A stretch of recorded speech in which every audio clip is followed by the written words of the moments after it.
Hello, guys. Hope you're all doing well. This is TJ, and you're listening to Beyond the Ring podcast. This is my review of this week's Smackdown, 21st May 2021. This show was a pretty good show, a great main event, a great fatal four-way match, and some good matches as well. So we had something four matches in this show, and all were good to great, I would say. And the segments as well were good, and we actually seen a shocking thing in the show as well. The Aleister Black's debut. uh, so without any further ado, let's get into the show then.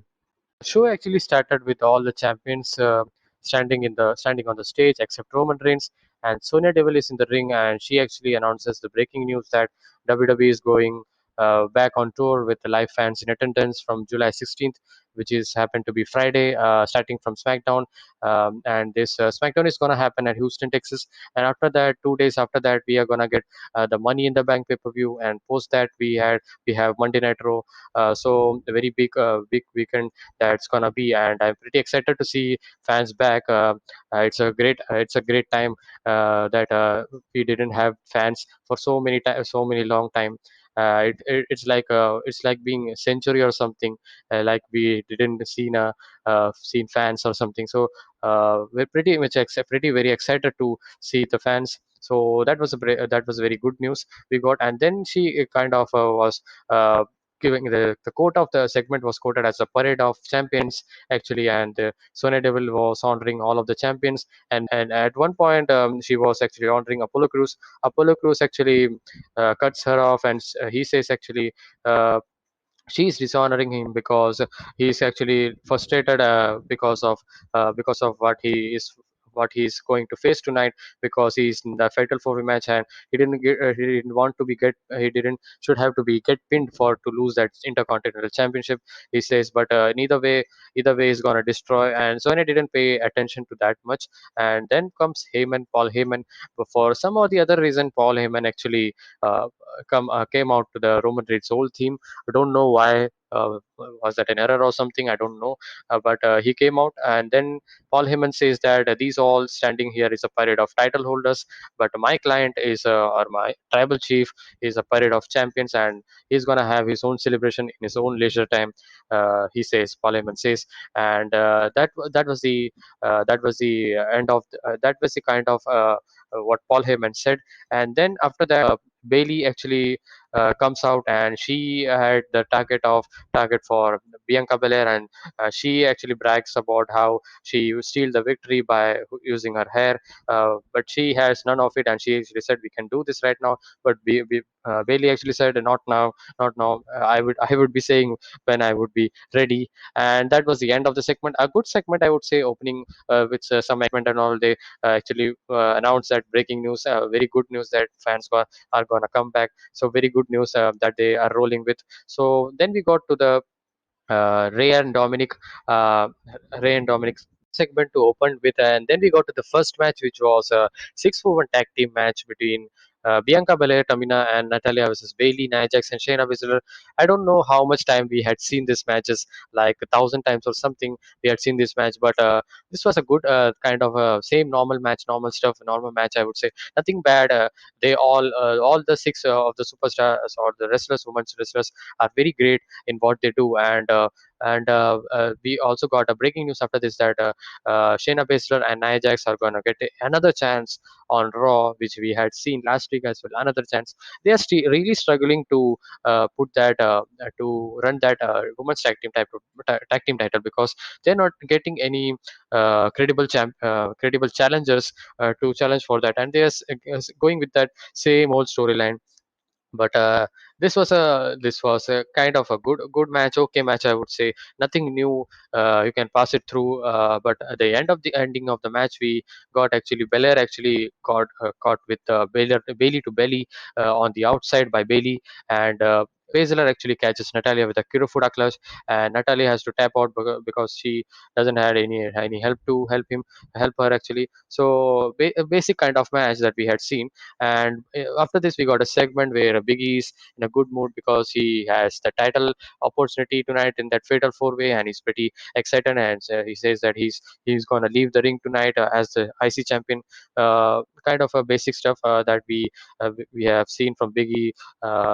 from his character. And then we got to the Aleister Black's next chapter, which was chapter 4, Beautiful Pain. So in this long story short, he was saying that the pain that he's getting is a honest pain, and his father actually said how to how to live with that. And he actually again was kind of mocking us fans as well, for like we are sick and dying animals. And he said that he kind of know how to turn the weak into strong. And then that was what his father taught him, he said. So I'm pretty much into who's this father is, because he in every single promo he has said that his father. So I would want to in any point, not right now but any point, bring up that father. Fans are actually expecting that, is it the Undertaker or anyone or something?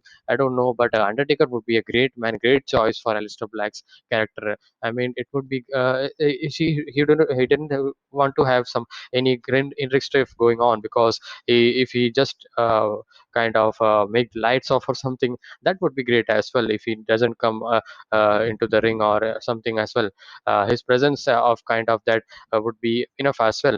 And this is the simplest thing that WWE can do, and I want to see that. I hope so. I don't know whether they will be doing or they will be doing, or I don't know. This promo actually felt like he's gonna return or something next week or something, but he actually returned tonight. We would be discussing about that. And then we saw segment which was the next match, actually King Corbin versus Nakamura. And Nakamura is seeing before the match we saw some segment that commentator saying that Nakamura is enjoying with that uh, that crown, that king crown. I'm actually interested in this character. Actually, I'm when last week actually Shinsuke Nakamura, when I have that match with King Corbin, I was like they are just doing this same stuff, or they don't have any plan or something. But the post match stuff was very good, and I was very excited to see his new character change and that New Japan gimmick that he's bringing back. So I was kind of very excited to see how he's going to be. One of the other favorite thing that Smackdown is doing after Roman Reigns stuff, or the Roman Reigns storyline. So he's actually roaming with Ferrari, and he's kind of dancing and all with that.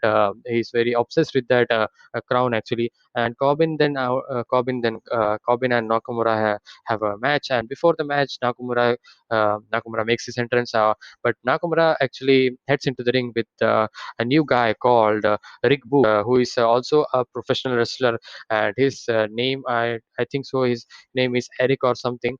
I haven't seen him, but he actually plays a rock music, and that very good, pretty good moment. And Shinsuke Nakamura's music is always a treat to listen, because that's kind of a very cool theme every time we listen in any instrument. So then we go to the second match after that, King Corbin versus Shinsuke Nakamura, and this was also a basic match. But I am very shocked to see that the chemistry between King Corbin and Shinsuke Nakamura, and the storyline itself and the character itself, I would say, is playing out very well for Nakamura and King Corbin as well. And I think that I didn't like any King Corbin stuff. This is the first time I am liking King Corbin, any King Corbin match or any King Corbin matches or something, rivalry or something. I'm actually into this. I don't know why I'm actually into this. They have that great chemistry going on. So the match actually, the match actually ended with a roll up. Actually, because Rick Books distracted just like that Nakamura music theme music played out, and he was distracted, and Nakamura did get a small package, and Corbin gets pins the Corbin, and Nakamura gets a win. This was a kind of a basic match, a kind of a okay match, but the chemistry that they had is very good, and some good moments were there as well. Uh, they are good workers. They are great workers. They have great experience. I would say that. And then we saw. another segment which was next segment which was Jimmy walking up to Sonya Deville, and he wants to have a tag team match next week with the Street Profits actually, and she says that she's gonna do with next week, and Sonya actually confirms that is he okay with Jimmy Uso? Is he ready? And he says that he's ready. I don't know. They didn't give an explanation or something, but then we got to back to the ring where Roman Reigns with his new music and all. That same new music that we had saw, very cool music. Uh, entourage of Paul Heyman and Jey Uso comes out, and Roman takes actually very long time to get into the ring, and then we got Owens promo.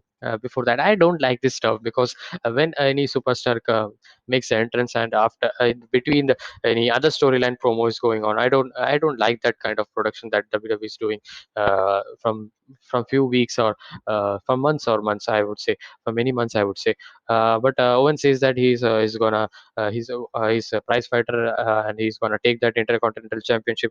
The basic stuff that that he said, and in the ring, actually, Roman says that.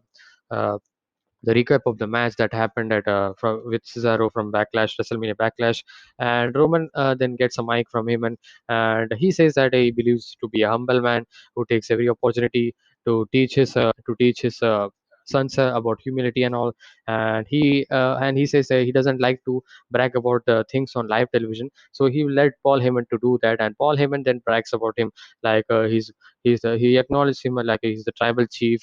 He actually won the championship on his own. He haven't lost any match after making the return to WWE, and he's the preeminent champion of all sports entertainment. Just bragging about the same thing that we had seen over and over. But it's fun to say. It's actually fun to watch Paul Heyman saying that as well. I would say that. Then we got Cesaro coming out. Cesaro is not over with Roman Reigns. Cesaro says, I have actually listened to you yapping, and I want to say that I'm not over with you, and I want a match with you for that Universal Championship again. And he says that Roman Reigns says that you're gonna go with that bad arm, and he says it's just a flesh wound. Cesaro says that it's just a flesh wound, and out comes Seth Rollins. Is kind of a bug in his story. Every time he kind of focuses on anything, he just comes out from nowhere, and he brutally attacks Cesaro. Two curb storms, one on the ring side and one on the that steel ramp. And I think so. They are gonna have a Hell in a Cell match, Seth Rollins versus Cesaro, or maybe they can make this thing interesting as well by making it a triple threat match, because we haven't seen a triple threat match. Yeah, we have seen a triple threat match. I actually totally forgot. We have seen triple threat match, but this would be kind of interesting. Seth Rollins versus Cesaro versus Roman Reigns, and they could do that. I mean, instead of doing Seth Rollins versus Cesaro, which we had seen WrestleMania in SmackDown 2 to 3 times, doing that same stuff. Or making it the TV match. I would be going for that Seth Rollins versus Cesaro versus Roman Reigns booking if they want to have that championship, and then make it a one-on-one situation at SummerSlam or something for the Universal Championship with Roman Reigns. I don't think so. Roman Reigns is gonna lose their championships still till SummerSlam, till Money in the Bank at least I would see, because Money in the Bank is the pay-per-view which fans are gonna come back. So I would say that Roman is doing a very great job in what he's doing, and that as well. I would say that one more thing, that past few weeks, 1 to 2 weeks, Roman Reigns story is kind of going stale, and because of that Jimmy and Jey Uso storyline not getting any clearer picture. Hopefully, I think so. Next week would be next or before Hell in a Cell would be something that's gonna happen, and they're just teasing and teasing. They're just gonna not gonna do anything. And that was a segment. Seth Rollins brutally attacked Cesaro, and Cesaro then was carried out by that stretcher. And he asked that, why are you turning me into like this? So people actually, I read about the change in the character actually was happened.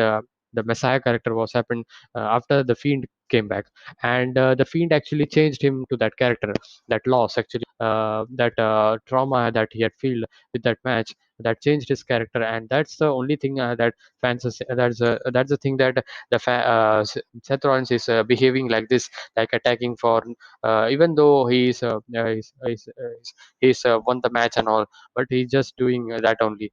But then uh, we go to the next segment where Ray and Dominic Mysterio are in the ring, and they were kind of celebrating that moment. And but Robert Roode comes out and he says that Ray did all the work and Dominic didn't do anything. He just his getting all the stuff, getting all the whistles and bells from his father. So that was what they were saying, and this led to a one-on-one match. Robert Roode was Dominic Mysterio, and this was also kind of a solid match, I would say. Dominic Mysterio is improving week by week, I would say. His matches are good, I would say. It's not boring to see, but his facial expressions and his character is not is very green, I would say. He's not like his father, but obviously he's not like it would be his father at this point. But what am I saying? But he needs to improve. I mean, his in-ring stuff is good, but his character needs to improve. So that, but the match actually itself was good. Actually, Dominic actually picked up the win. As the finish of the match, we saw Dominic gets a 619 and hits a frog splash to get that win. Wasn't a bad match, but just a normal stuff that they were doing, that they are doing each and every, like with Dolph Ziggler, then Robert Roode. They're just shuffling out that matches each and every time. So I don't know who is gonna be the challenger. Maybe Street Profits or something gonna be the challenge, because next week we're gonna eventually have that Jimmy and Jey Uso versus the Usos versus that's confirmed versus Street Profits, and maybe Street Profits or Jey Usos were, I don't know. Maybe the Usos would be winning. That would be a tense situation for the family again. I would be I want Usos to get the win, because Usos are the greatest heels right now. So they need to get that win. And the Usos versus Mysterios, that would be a great match, a family versus family affair, and they could do lots of promos, lots of stuff that they can do. So after that, commercial was there, and then after Jay actually tells Roman Reigns that we are having that match, and Roman asks who's the we, and he says that we are the tribal chief, and you and my special counsel, he says. So you are my right hand man, Roman Reigns says. And he's actually, Roman Reigns is repeatedly kind of getting in his head and saying that you are not worth it, you're just because of me or something. And I think that they are teasing and teasing and teasing. They are not just doing it. Maybe after Hell in a Cell, or maybe before, if they want to build it before Hell in a Cell and have a match or something. Maybe we could get a turn of Usos against Reigns, or we could get a turn of Jimmy Uso on Roman Reigns or something. And fans are also speculating that there would be Jimmy Uso versus Roman Reigns for the Universal Championship. I personally am not interested to see that, because I don't know they had did with Jey Uso. I don't know, but that was great rivalry, but the same stuff with Jimmy Uso, don't do that. I don't think so. They should do that. Uh, that would be like the same match, the family storyline. One year before that was the thing, Hell in a Cell match, Jey Uso versus Roman Reigns, and now it's again Jimmy. That's the change, Jimmy Uso versus Roman Reigns. So I want some new challenge, like I said, triple threat or something, or Seth Rollins versus Roman Reigns. I don't think so. That's gonna happen. Maybe the challenges I kind of think is that maybe Kevin Owens is gonna go, because Kevin Owens didn't win the Intercontinental Championship. I think that Kevin Owens is gonna be could be the next challenger, and I have no problem with that. Kevin Owens is a great worker, and he can just do pretty much anything. And I just can't get over with that storyline that they did with in December actually in TLC. I was wondering to get that storyline extended, but. That was the Royal Rumble time. Edge was winning, and that was their moment. Daniel Bryan thing that, and that was the thing uh, that closed out this storyline. But I definitely want to see again Kevin Owens versus Roman Reigns. That would be a great match. And then we saw Street Profits also talk about that they they are gonna they actually mock Jimmy and Jey Uso and their style and all, and they just do the basic stuff and all, what they do, rapping and all. They just say that they are gonna win the match next week, he says. And Sami Zayn, and then we got to the main event. Before the main event, we saw Kayla Braxton actually trying to interview him, and Sami Zayn says that he will reclaim the Intercontinental Championship, that and he will actually prove the conspiracy, and he's saying uh, by actually for how many months actually he's gonna release that a film or documentary or something, but just not released that documentary. But Sami Zayn is a great talker, man. His character that he's doing is very good, and I actually enjoyed it. He doesn't need that championship. He's just doing the great job that in his character, that conspiracy storyline. Had we seen this storyline, this kind of stuff?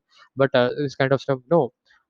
Right beginning, didn't was not liking it, but he it just blended with him, and I am very liking his character. And he's just good at pissing people off and mocking people off and all. He just does his good stuff, and he's good in the ring as well. So next we get to the Fatal Four match, which was for the Intercontinental Championship, which was announced last week.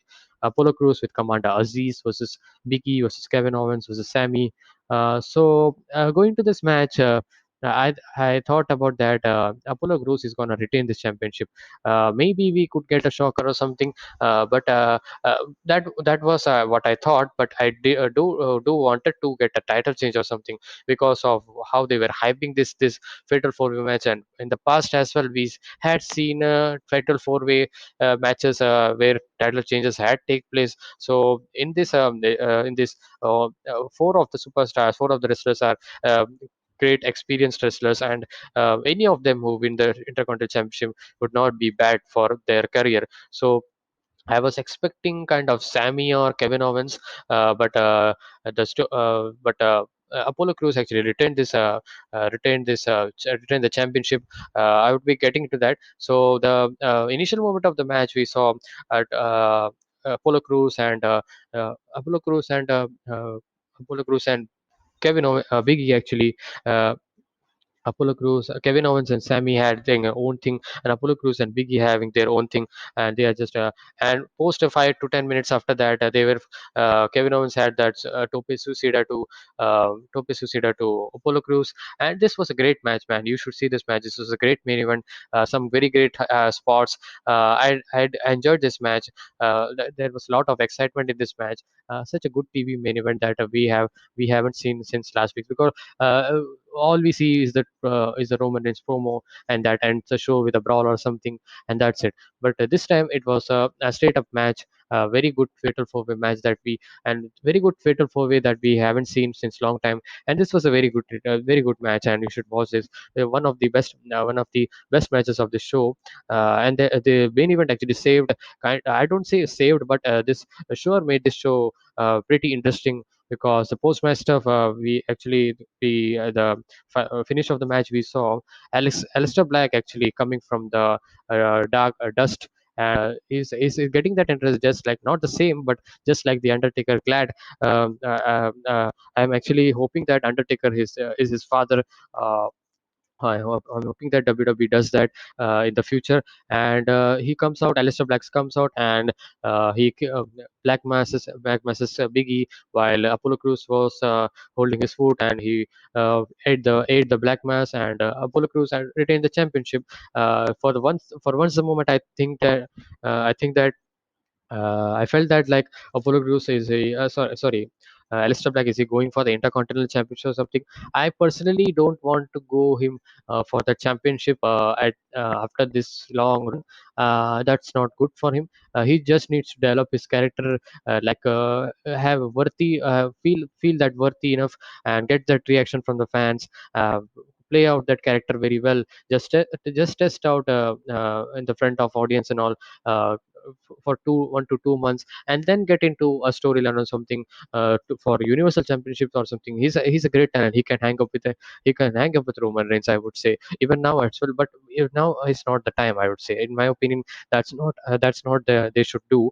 And I'm pretty I most obviously this is gonna be Aleister Black versus Biggie storyline, and this is gonna be great. I mean Biggie is a very good, very great babyface, yeah, and he does very well.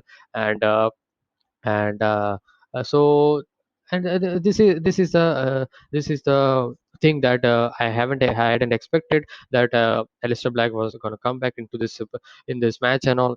But very very great ending to the show, and SmackDown knows that how to end the show. And even Impact Wrestling last week, previous day we saw the Impact Wrestling, that they actually also had that great ending of Violent By Design winning the tag team championship. So this is another topic, but just said that. But SmackDown, Impact Wrestling, and all, they know that NXT as well is doing their own stuff, but Raw is kind of very far away from this. They are just not doing anything interesting. Just that WWE Championship match storyline is somewhat interesting, but matches are good, uh, but the challenges that they are coming with is over and over again. Hopefully, Jinder Mahal and Jeff Hardy or something would be coming for the championship. Maybe make it interesting. Maybe make it a tournament or something. That would be great. But no, don't make it like a rematch of rematch. And they are just doing that. I can rant about it just like anything, but that's that. SmackDown is so good, doing so good in this period, and they know that how to hook up the fans. The three storylines I'm very interested in is the Roman Reigns storyline, even though it's kind of getting stale right now, not at the level of very bottom level or something, but a kind of stale. But it's in now as well. That Jimmy and Jey, so what are they gonna do, or who's gonna challenge for the Roman Reigns championship? That's is playing out, and Shinsuke Nakamura's King Shinsuke Nakamura gimmick, and that's also playing well. And after a long time, actually, I'm liking Baron Corbin, and they have the chemistry, and of course the Intercontinental Championship title picture as well, and that's gonna have becoming interesting, because who's gonna challenge to Apollo Crews for the championship? I think that maybe. I think so, Kevin Owens or something. But I do want to see Kevin Owens at the Universal Championship again. If they're gonna do Jimmy Uso or Seth Rollins, I don't think so. They are gonna have that in Hell in a Cell. They're just gonna save that for SummerSlam or something. I think so. I don't think so. They are gonna. They're just saving it. And they're just teasing and teasing it. I don't think so. Seth Rollins, but maybe Jimmy Uso would be, or Kevin Owens, if is not going for Intercontinental Championship, I would be booking him for some. I would be booking him for Universal Championship at Hell in a Cell. Who is next? Then maybe Goldberg or something. I don't think so. Goldberg is gonna return or something. They can do that, but maybe Edge can be also coming back. Daniel Bryan, he's gone from SmackDown. He can come back, but I don't think so. He's gonna come back. In my opinion, they are just playing out the storyline. His contract is over, Daniel Bryan's, but I think so. He's gonna go over to NXT, or I have very high doubt that he's gonna sign it and he's gonna go to Monday Night Raw. And I think he can have a great addition to Monday Night Raw roster as well. So I need to think about who is gonna be the challenger. I need to pen that thing that I need to thought about it. Definitely, I would be having that predictions and all when the pay per view comes closer, and we get to know that who is gonna challenge for that. But pretty interesting situation that's being created. So this was a show. The main event actually stole the show. This is a great match. And opening match, women's tag team championship, just normal. Dominic Mysterio, Robert Roode was also a good. I mean, Robert Roode is also very experienced wrestler. He's very good in the ring, and some great segments as well. So overall, this show was a good show. Not like last week or to the previous 2 to 3 weeks as we see, but a downgrade from last week or previous 2 weeks, but still a good show, I would say. SmackDown is very easy to watch show, that it doesn't create any problem for me actually. It's very cool to watch SmackDown each and every week. And this was the episode of SmackDown review. So I would like to have your thoughts on the episode. What are your thoughts on the Universal Championship title picture, and who's going to challenge for that Intercontinental Championship, and what the things that going to happen with Aleister Black now he's made his debut. So I'm pretty excited for his return. So many storylines that going nice for SmackDown. I'm very sad for Monday Night Raw. Hope they turns around with something interesting like Jinder Mahal story. I'm really looking into that. Really looking into pictures taking some kind of changes or something, but we need to see that. So just one match that we had seen confirmed that on Monday Night Raw, that's going to be the tag team championship, Shayna Baszler and Nia Jax versus Natalia and Tamina again. Uh, I'm not kind of interested in that's just one match. So that is it. Be sure to like, share, subscribe, and all that good stuff. Uh, Kindly like the video because it makes my video search results better, and the algorithms algorithms actually shows the top result for that search. And so that's it. Be sure to like, share, subscribe. Be safe, stay energetic, and I'll see you guys in the next one. Peace.